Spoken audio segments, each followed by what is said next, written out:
안녕하십니까. 저녁 시간, 기도 시간입니다.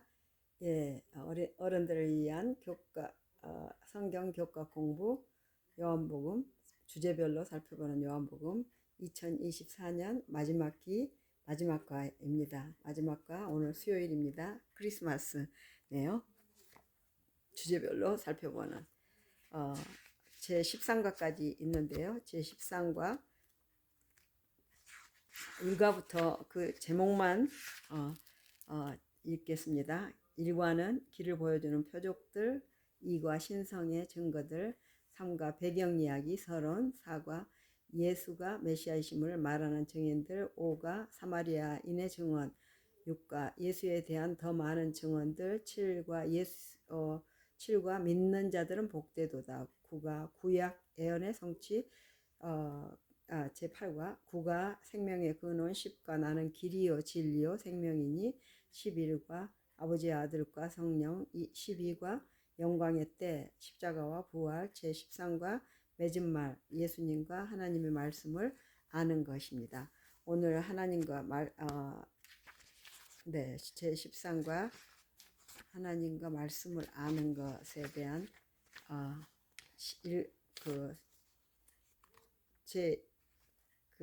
기억절 연구 범위는 요한복음 21장이고요. 11장, 8장, 4장, 디모데 후서 2장, 3장 16절, 요한복음 15장 1절로 11절. 네, 혹시라도 꼼꼼하신 분들은 이 성경 구절을 읽어드리면 또 읽어 볼 수도 있으니까요. 기억절 요한복음 3장 5장 39절, 너희가 성경에서 영생을 얻는 줄 생각하고 성경을 연구하거니와 이 성경이 곧 내게 대하여 증언하는 것이니라. 예, 결론으로 사람의 생각은 하나님의 말씀을 받지 못하게 한다. 예, 베드로는 자신이나 다른 사람보다 예수님과 그의 말씀을 따르는데 더 초점을 맞춰야 하는 것을 배웠다. 하나님의 지혜는 사람의 지혜나 어떤 기준이 아닌 예수님을 통해 알 수 있다. 인간의 견해는 하나님의 말씀에 종속되어야 하며 우리가 성경의 말씀을 믿을 때 성경을 바르게 이해할 수 있다. 하나님이 주시는 빛을 따라 자신을 순복하는 것은 우리의 선택에 달려 있다. 첫째 날 갈릴리에서의 재회, 요한복음 21장 1절로 19절 보면 예수께서 갈릴리에, 이 구절에 특히 하나님의 은혜와 인간의 겸비에 관한 어떤 중요한 진리가 있는지 보고요. 교훈은 예수께서 갈릴리에서 베드로를 다시 부르시고 사역으로 회복시키실 수 있었던 것은 그가 자신보다 예수께 초점을 맞추고 겸손하게 행하였기 때문이다. 그 다음에 둘째 날 오직 예수를 바라보라, 요한복음 21장 20절로 22절 보면 어떤 궁금함이 베드로를 잘못된 길로 이끌었는가, 예수님은 그것을 어떻게 바로 잡으셨는가. 그리고 21장 23절로 25절 보면은 예수님의 말씀을 어떻게 오해되었는가, 이에 대한 요한은 그것을 어떻게 또 바로 잡았는가. 교훈은 사람을 바라보는 것은 우리를 실망시키고 상처를 줄 수 있다. 다른 사람이 주는 도움, 조언, 인도가 아닌 오직 예수님이 우리의 스승 인도자가 되셔야 한다. 네, 가끔은 가장 가까운 사람이 우리의 조언자가 되기도 하지만 실망을 주고 그러면 너는 더 어떻게 했으면 좋았을 것을 다 이해해 줄 거라고 생각했는데 이해하지 않고 그런 경우에 정말 더 실망스러운 경험을 해보죠. 근데 우리 예수님께 나아가면 예수님께서는 우리의 정말 그 아픈 부분, 가려운 부분을 이렇게 다 직접 긁어주시고 또 만져주시고 낫게 해주시죠. 그 다음 빛과 어둠으로, 여기는 성경 구절이 참 많이 나옵니다. 그래서 다 읽기가 뭐해서 혹시 필요하신 분 위해서 이렇게 잠깐 보여드립니다. 요한복음 8장 42절 44절을 보면은 이스라엘 종교 지도자들이 믿음의 근거로 삼았던 거짓된 기초에 대해 예수님은 어떻게 묘사하시는가. 진리 안에 있지 않은 사람은 자기 관점에 근거해서 말한다. 오직 예수님을 통해서만 하나님을 아는 것이 무엇을 의미하는지 바르게 알 수 있다. 자기 관점에서 이야기할 수 있는데 예수님을 통해야 우리 하나님을 또 하나님께 아는 것이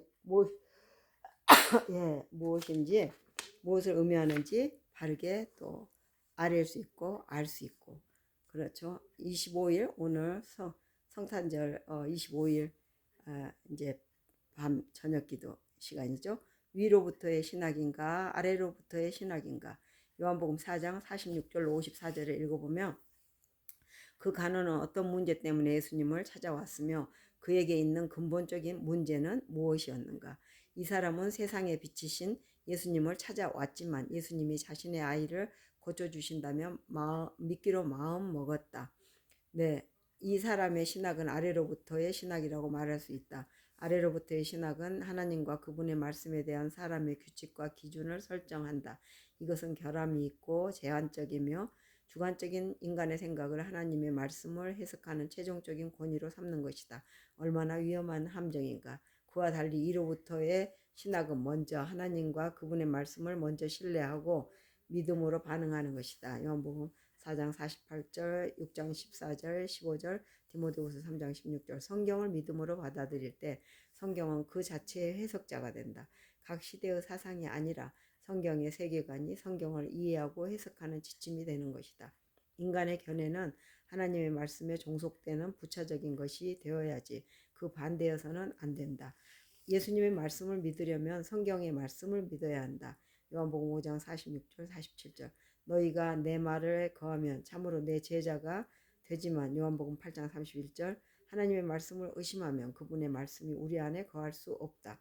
요한복음 5장 38절. 나를 저버리고 내 말을 받지 아니하는 자를 심판할 리가 있으니 곧 내가 그 말이 마지막 날에 그를 심판하리라. 내가 내 자의 말로 한 것이 아니요 나를 보내신 아버지께서 내가 말할 것과 이룰 것을 친히 명령하여 주셨으니 요한복음 12장 48절 49절. 그러니까 예수님도 내 말을 하신 게 아니고 예수님을 보내신 하나님께서 그 말을 하도록 하신다 그겁니다.